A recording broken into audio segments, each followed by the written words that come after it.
আহারে পুরুষ, এই বোঝাটা কিন্তু অনেক চেষ্টা করতেছে ওঠানোর জন্য। দেখেন কতই না কষ্ট পুরুষের জীবনে, কতই না কষ্ট।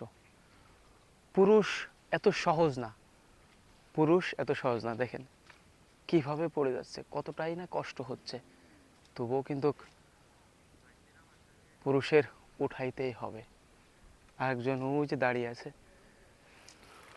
পুরুষের জীবন এত সহজ না।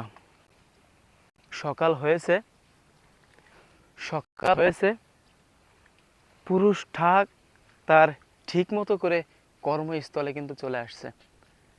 কারণ তাদের জীবিকা নির্বাহ করতেই হবে, তার ফ্যামিলি আছে, বউ বাচ্চা আছে।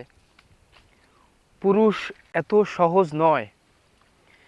আমি দেখেছি সকাল ভোরে হয়তো কেউ খেয়ে আসছে, কেউ না খেয়েও আসছে, এই কর্মস্থলে কিন্তু তারা হাজির হয়ে গেছে ঠিকই মতো, সময় মতো।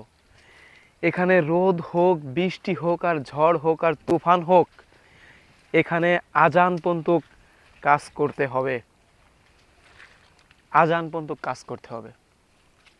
ঠিক আছে, পুরুষের জীবন এত সহজ নয়।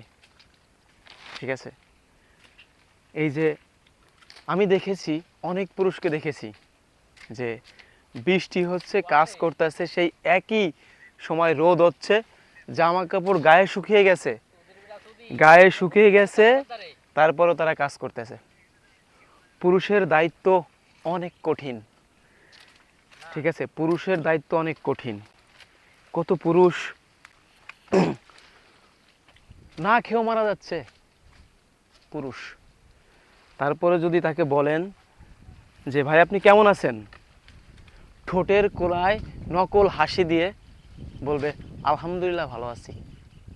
সে যদি না খেয়ে থাকে তাও কখনো সে লজ্জায় বলবে না যে আমি না খেয়ে আছি, বলবে ঠোঁটের কোনায় নকল হাসি দিয়ে আলহামদুলিল্লাহ আমি ভালো আছি। এটাই পুরুষ।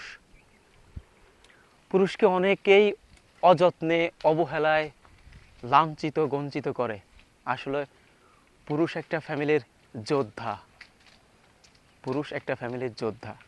দেখেন দেখেন যোদ্ধাগুলা কিভাবে কাজ করতেছে। আমি আপনি এই রোদ্দুরে কিন্তু পুড়ে যাব, কিন্তু এরা আসল সৈন্য তো এরা ভাই। এই মানুষগুলো হচ্ছে আসল সৈন্য।